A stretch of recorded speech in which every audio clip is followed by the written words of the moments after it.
Hey nerds. So, going to talk about this philosopher from the YouTube channel Theory and Philosophy, David Guignion, commenting on, of course, former clinical psychologist and pseudo-intellectual crackpot who I love to hate, Jordan Peterson, and his complete fucking ignorance on philosophy as usual, because always he always talks about being a fan of Nietzsche, even though Nietzsche was super fucking anti-Christian. He was a militant atheist before militant atheists existed.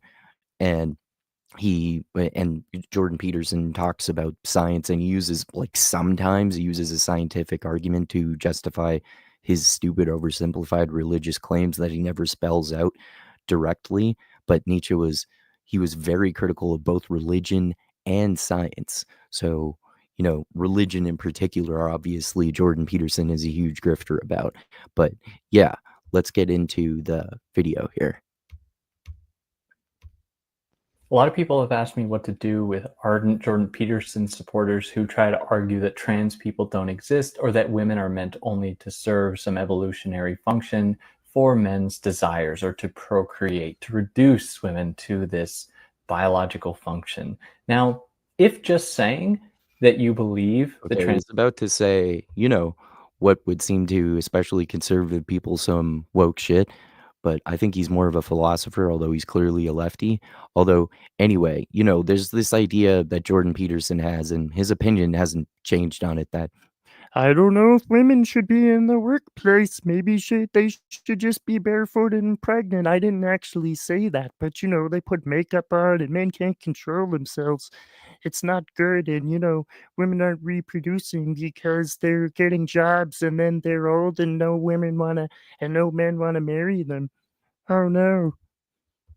trans people are real and deserve to live their lives free of trans people are real and deserve to live their lives free of harm and discrimination, and saying that women are not Yeah, trans people too. Remember, plenty of people, heterosexual people think trans people are weird. There's nothing wrong with thinking trans people are weird, but they're still people. You don't have to fucking go way overboard and jump the shark like Jordan Peterson always does now. You remember how many podcasts and videos he's done about how the doctors who perform trans surgeries, even on consenting adults, are fucking butchers, the equivalent of Nazi scientists experimenting on Jews. He literally talked about that in one video. So he's a fucking wacko about trans people. There's nothing wrong with trans people existing. Get fucking over yourself. reducible to one singular biological thing, that women are not reducible to one singular biological function. If that is not enough and you're committed to winning an argument against them, the other thing that you can do is appeal to what they know, very much like a robot. A robot will only really know what has been. Yeah, that's what cult members do. A lot of especially hardcore Jordan Peterson fans are really fucking culty, kind of like they are with Daddy Captain Fat Dumbass Trump. But obviously people are way more fucking culty about Trump than Jordan Peterson.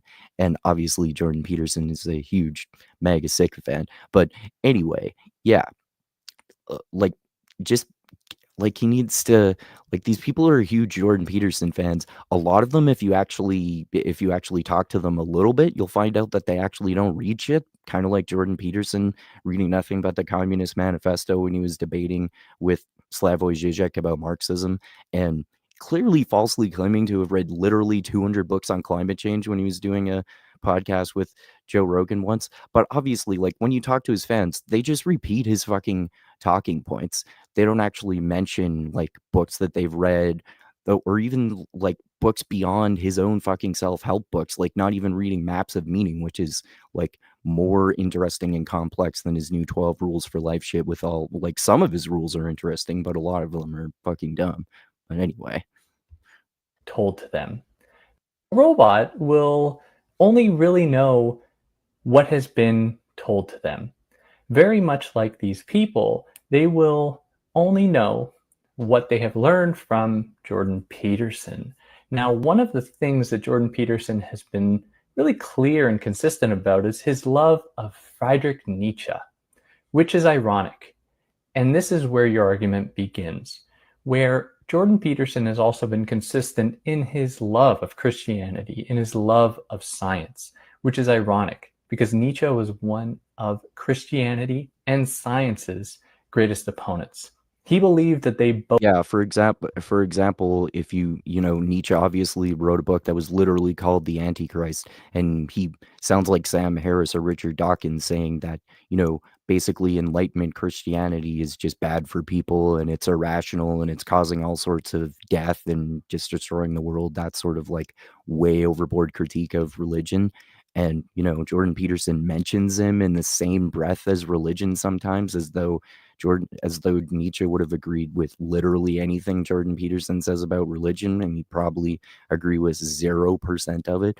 And he's clearly like he hasn't read Nietzsche, or at least not time recently, and not recently, and actually thought about it and considered what his opinions are. He uses inaccurate misinterpretations of Nietzsche, including those. I think his name is, I forget what his fucking name. Oh yeah, Stephen Hicks. He wrote that book on postmodernism in which he literally quoted passages and then misinterpreted them to get the correct interpretation backwards. And sometimes if you actually read the books that he's referencing, he what his point that he makes about his misinterpretation of a paragraph is debunked in the very next paragraph. They clarify that they're not making the point that he's making.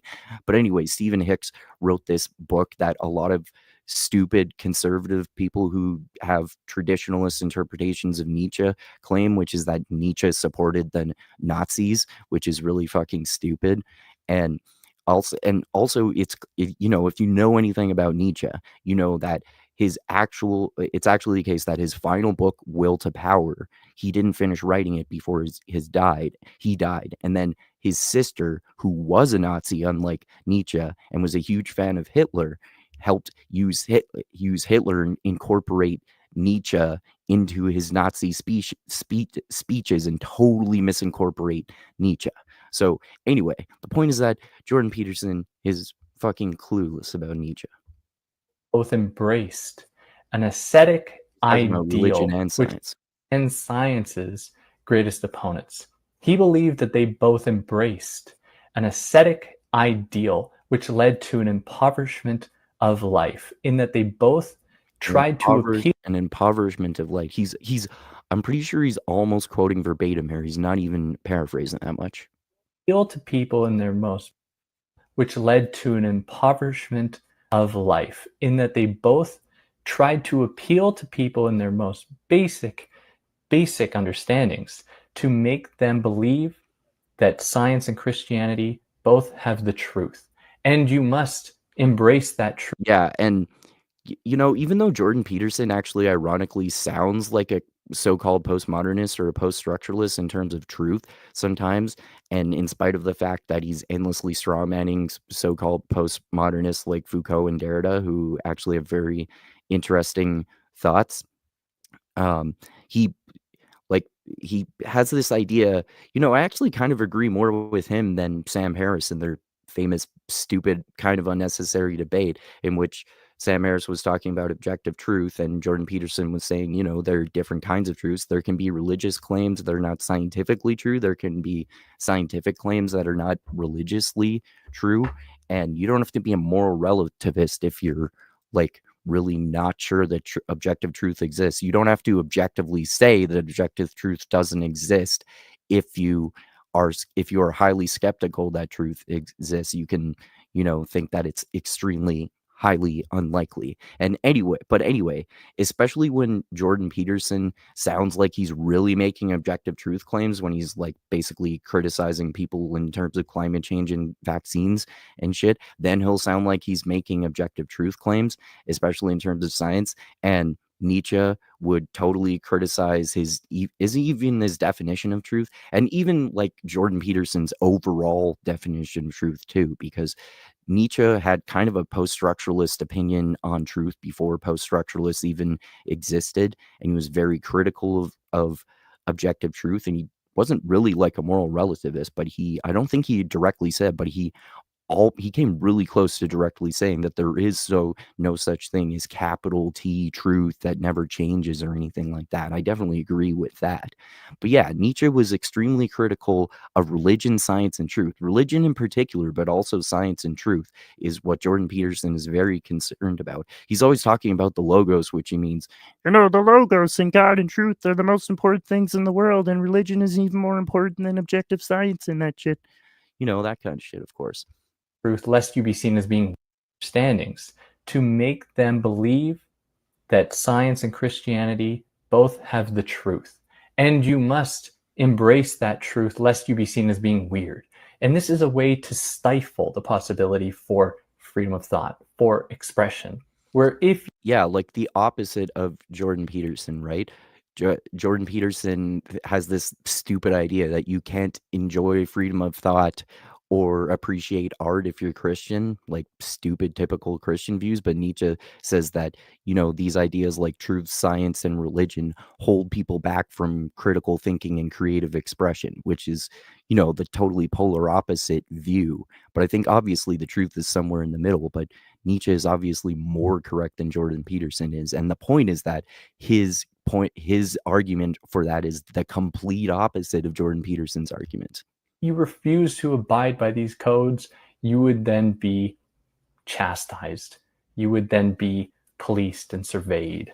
Where he says that Surveilled. science Yeah, that's definitely true. Nietzsche talked about that. And that's another thing that like Foucault in particular, some post-structuralists took from Nietzsche, like especially Nietzsche or Foucault, I should say, talking about the surveillance state and then these modern enlightenment institutions like religion, science, and government creating these categories of people like trans people or gay people or something like that, whereas the categories never existed before in order to like condemn these people. And it just totally is completely fucking incompatible with Jordan Peterson's views, because Jordan Peterson is all about modern enlightenment institutions. He's not this like anti-institution guy like some MAGA people, although he is a fucking wacko when you're talking about science in terms of vaccines or medicine or shit like that. But Nietzsche would totally criticize all of this shit because his interpretations and opinions on these subjects are the complete opposite of Jordan Peterson's opinions.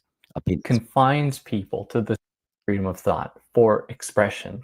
Where if you refuse to abide by these codes, you would then be chastised.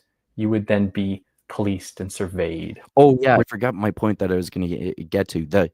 Obviously Foucault wrote a book all about the surveillance state, particularly obviously the government surveillance state, and how the surveillance state is the government's way of using its power to control people, not just culturally, but with laws and the so-called objective truth claims of science that everyone has to culturally follow, and the religious objective truth claims that everyone has to follow. And Jordan Peterson loves all of these things, and Nietzsche hates them.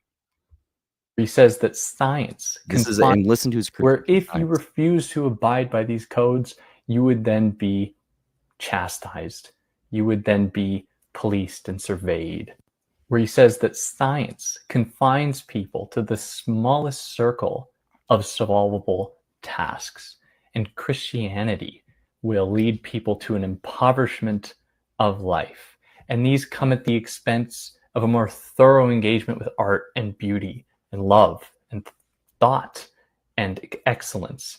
Instead, appealing to codes and rules to guide you in your life instead of allowing you to think and exist for yourself. Yeah, doesn't Jordan Peterson's view sound pretty fucking authoritarian in contrast to Nietzsche's view right now, which is completely in contrast to Jordan Peterson's view? Embracing your identity, embracing the gender you want, how you want to live in the world, as though like making your bed is the way to live. Again, you don't have to be like woke to agree with this shit. He's making basic points. And yeah, Jordan Peterson has this view of how to live a good life, like make your bed, be a traditional conservative Christian, but you don't have to live your life that way. There's nothing wrong with living your life that way, but there's also nothing wrong with not living your life that way. So Jordan Peterson and his fucking sycophants should fucking get over themselves. The good life. So if Yep. you want embracing your identity, embracing the gender you want, how you want to live in the world, as though like making your bed is the way to live the good life. So if you want to approach Jordan Peterson fans, you can do it that way by being Nietzscheans, not Petersonians. Yeah. Be a Nietzschean, not a Petersonian. Nietzsche or Jordan Peterson is a pseudo-intellectual crackpot. He doesn't know fucking jack shit about philosophy, even though he claims to be a genius on everything. Obviously, Nietzsche himself, if he were alive today, he would have fucking brilliant takedowns of Jordan Peterson. And yeah, the main points here are that Jordan Peterson loves modern enlightenment institutions. He loves capital T truth. He loves religion and he loves science sometimes, but not other times. But these are all things that Nietzsche was highly critical of and thought that they destroy culture and all of that said. So this is all why, Nietzsche's arguments themselves, anyone can use them to just totally fucking eviscerate and exterminate Jordan Peterson. And that's how you do it, by using fucking Nietzsche's points that Jordan Peterson is completely ignorant of. So use Jordan Peterson, one of Jordan Peterson's apparent favorite philosophers, to debunk him. All right, yeah, as usual, Jordan Peterson is a pseudo intellectual crackpot, and no one should listen to him because he's an idiot.